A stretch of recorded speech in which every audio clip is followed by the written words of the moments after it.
नमस्कार मंडळी, अमुच्या गावामध्ये तुम्हाला सर्वांचं स्वागत आहे. जसं तुम्हाला नोव्हेंबर डिसेंबरपासून आपण काही ना काहीतरी नवीन पीक घ्यायला सुरुवात करतो हे तुम्हाला गेल्या वर्षीपासून अंदाज आला असेल.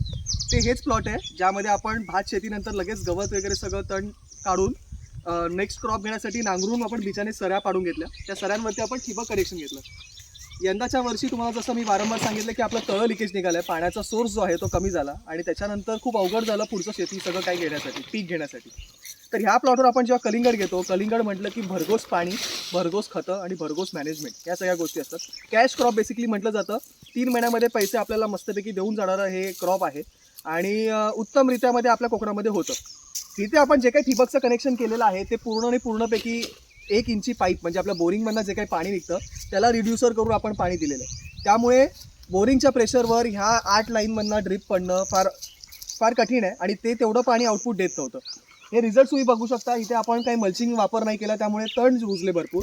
तण रुजल्या कारणामुळे जी काही वेली वाढल्या होत्या त्यांचं जे काही आपण खत देत होतो ते सगळं ते बाकीचे तण जे म्हणतो ते ॲब्झॉर्ब करत होते. आता जे फ्रूट जे तुम्ही काढलेले बघताय त्यामध्ये बरेच व्हेरिएशन आहे.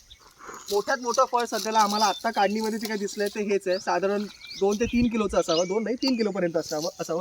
भरीव आहे, सगळं मान्य आहे. परंतु गेल्या वर्षी आम्ही 9 किलोची फ्रूट्स काढले आणि या वर्षी 3 किलोचं फ्रूट काढलं. हे खूप ड्रास्टिक चेंज आहे. त्या व्यतिरिक्त ही सगळी छोटी छोटी जी काय तुम्हाला फळं दिसत आहेत ती आपण बियाणं चांगलं वापरलं.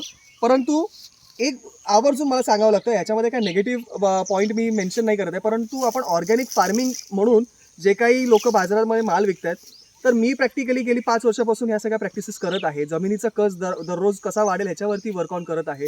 जीवामृत म्हणा, गोकृपामृतम म्हणा किंवा आपलं गांडूळ खत, शेणखत, मत्स्यखत हे देखील आम्ही आमच्या शेतामध्ये वापरत आहोत. थोडे चेंजेस घडत आहेत. परंतु तुम्ही म्हणाल हे असे कॅश क्रॉप्समध्ये लगेच रिझल्ट्स मिळतील, तर ते खरंच शक्य नाही आहे. कारण का तुमच्या समोरच उदाहरण आहे. जर मी जमिनीमध्ये काही देतोय तर ते तितपत क्रॉपला मिळत नाही आहे. आता उदाहरण, हा जो फ्रूट आहे भले तो मार्केट साईज विकायसाठी नाही आहे, पण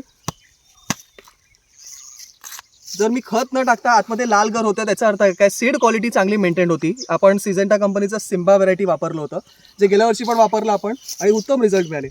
याची गोडी देखील सुंदर आहे. आपण काय 0050 नाही वापरले, अजून कुठलं स्प्रेइंग नाही दिलं आहे. परंतु फ्रूट क्वालिटी आणि सगळं जर तुम्हाला मेंटेन पाहिजे असेल तर तुम्हाला सेमी ऑर्गॅनिक हा शब्द जरी आपण वापरत असू, परंतु आपल्याला ऑर्गॅनिक मॅटर बरोबर केमिकल फर्टिलायझर्स देणं फार गरजेचं आहे.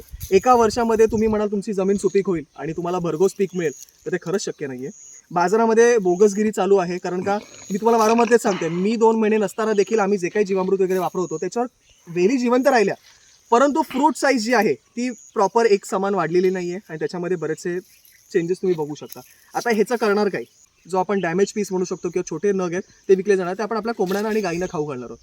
सो आपल्याकडे इंटिग्रेटेड फार्मिंग मॉडेल्स आहेत, त्याच्यामध्ये हे फळाचा वापर नक्कीच होईल. परंतु जेव्हा आपण लार्ज स्केलवर अशी शेती करायला बघत असाल आणि ऑर्गॅनिकच घेऊन चालत असाल तर ते 1 वर्षात होणं शक्य नाही आहे.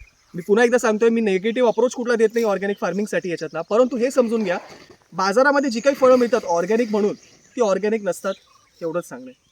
माझ्या शेतामध्ये जे काही मी पीक घेतलं त्याचा रिझल्ट तुम्हाला सांगणं गरजेचं होतं. फवारण्यांसाठी आपण भले नीमर्क वापरला, परंतु डायबॅक जो रोग तुम्हाला काय ठिकाणी दिसत असेल त्यासाठी आपल्याला कुठली ना कुठली तरी चांगलं महागडं बुरशीनाशक मारणं गरजेचं होतं, जे मी मारलं नाही, वारंवार तेच सांगतोय. त्यामुळे वेली सुकत गेल्या, फळं जी काय आहेत ती आपल्याला काढणीला जेव्हा आल्यानंतर फळांची साईज देखील वाढलेली नाही आहे. तर ह्या सगळ्या गोष्टी ऑर्गॅनिक फार्मिंग करताना तुमच्याकडे एक व्यवस्थित चार्ट असणं गरजेचं आहे. आपण सगळं काही सोडून डायरेक्ट जर ऑर्गॅनिककडे वळत असू तर ते तितपत शक्य नाही आहे. रिझल्ट्समध्ये खूप म्हणजे फार आपल्याला चेंजेस बघायला मिळतात. त्यासाठी तुम्हाला डे 1 पासून रोज काही ना काहीतरी आपल्या शेतामध्ये पडलं पाहिजे, हे गोष्ट आपल्या लक्षात असणं गरजेचं आहे.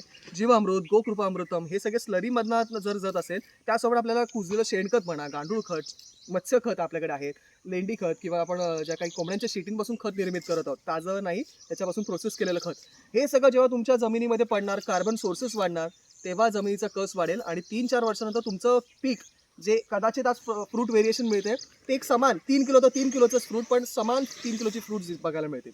आजचा व्हिडिओ आपण इथेच थांबवणार आहोत. अमुच्या गावामध्ये इतर आपण प्रॅक्टिसेस जे काही करत असतो त्याचे रिझल्ट्स पॉझिटिव्हली, निगेटिव्हली जे काही आपल्याला फीडबॅक मिळतात ते तुमच्यापर्यंत पोहोचवायचा हा माझा जो प्रयत्न आहे तो सतत चालूच राहील. धन्यवाद.